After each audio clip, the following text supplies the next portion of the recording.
Welcome to today's Employment Standards mini overview on what are wages. Thank you for joining us. Before we begin, please be aware of our disclaimer and copyright notice. I'll give you a moment to read it. Basically, we've made every effort to give you the correct information, but if there are any discrepancies between this presentation and the Employment Standards Code, the code will prevail. Please note the copyright on this presentation belongs to the Government of Alberta.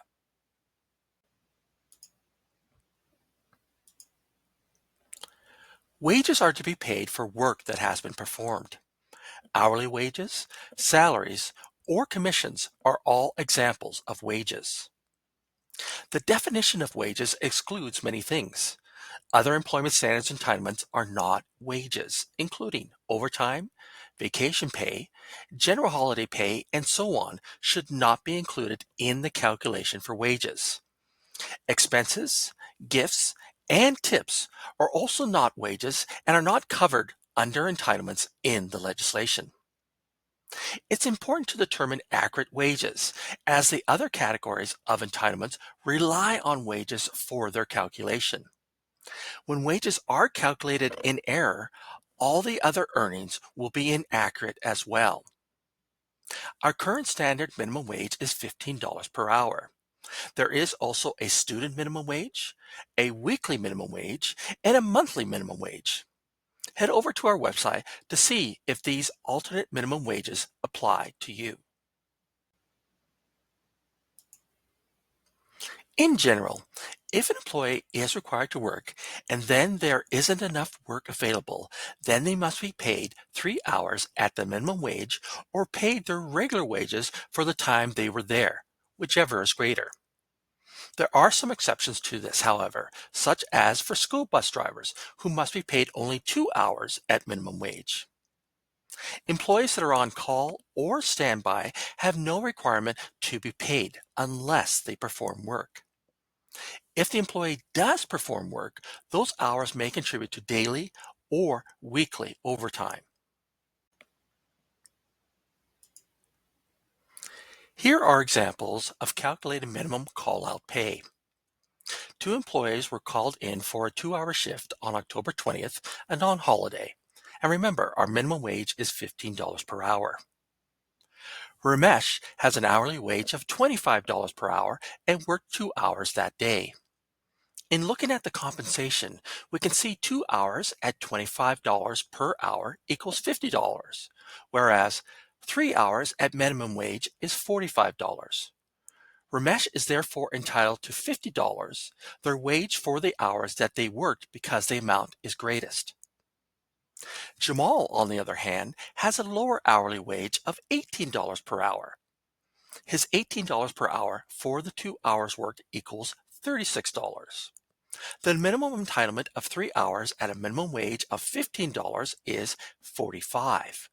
Therefore, he must be paid the minimum pay of $45 because it is greater. If an employee limits their own availability and for this reason does not work for 3 hours or more, the employer is only obligated to pay the employee wages for hours they worked. This is the only instance where an employer would be obligated to provide payment when an employee did not perform work. Our legislation does not otherwise impose minimum scheduled hours of work or payment for employees that do not work. For example, an employee is scheduled for 10 hours of work, but due to equipment failure, the employee only works 6.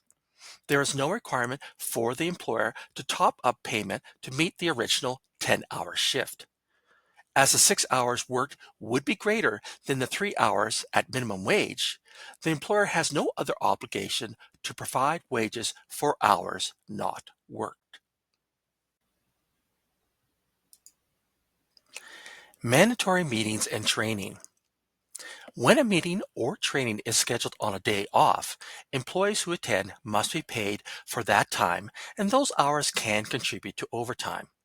As an example, If there's an 8-hour CPR training for staff on a Saturday, when employees normally work a 40-hour week Monday to Friday, then the entitlement for each employee attending that training would be at least 4 hours of pay at least a rate of minimum wage for those hours, plus 4 hours of overtime pay. To compare, if a meeting occurs for 2 hours from 5 p.m. to 7 p.m., then several scenarios can apply.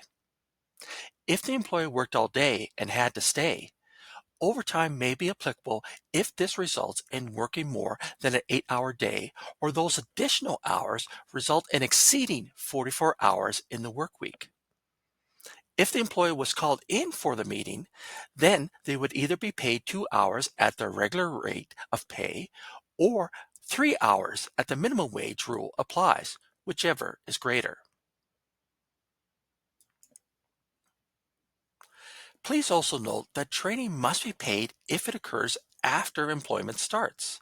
This includes situations where a new employee job shadows an existing employee. An employee performing such work is entitled to the payment of wages.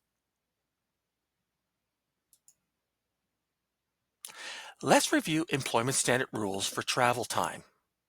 Generally, the time spent commuting to and from the worksite is not considered time spent working. Travel time is work when employees go from one job site to another, or if they must pick up materials or perform tasks on their way to or from work. As an example, Dan wakes up in the morning and drives to the shop. This is not work time. He then takes the company truck to pick up materials. This is work time. Dan goes to the job site and drops off the materials.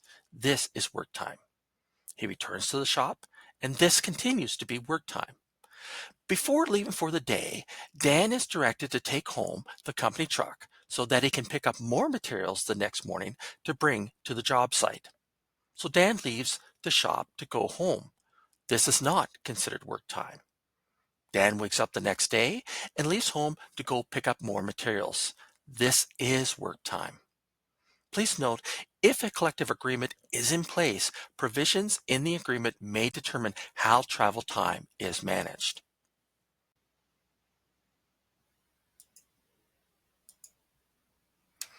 As for rate of pay, travel time that occurs after the time the employee started to provide services must be recorded as hours of work.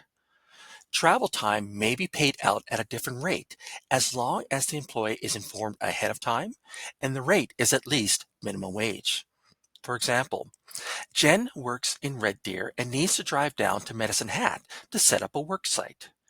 Jen leaves home and heads to the shop in Red Deer. This is not work time. Once there, she loads up the truck.